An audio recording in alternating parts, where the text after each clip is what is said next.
यति राम्रो नाचको लागि हामी एक फेरि उहाँहरूलाई जोडसोडका ताली दिउँ। धन्यवाद दर्शकवृन्द, तपाईहरुको सहभागी नै हाम्रो सफलता हो। Thank you. इतिहासकारहरूको आफ्नै भनाइ भए तापनि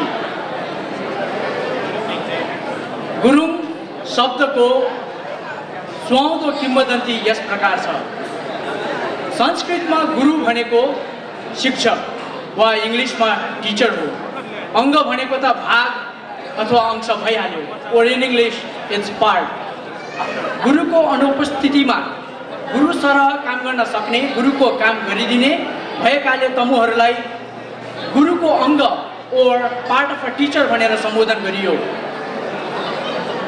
त्यही गुरुको अंग गुरुङ भएर अपभ्रंश भयो अनि त्यसैले नै हाम्रो जातलाई तमुबाट गुरुङ भएर चिनिन थालेको हो। गुरुङको पहिरन र पहिचान बोकेर अब आउँदैछ अर्को गुरुङ नाच। उहाँहरू हाम्रो हितैषी मित्रहरू न्युयोर्कबाट आइदिनु भएको हो। उहाँहरू हुनुहुन्छ जुन घले र धर्मवीर लामा।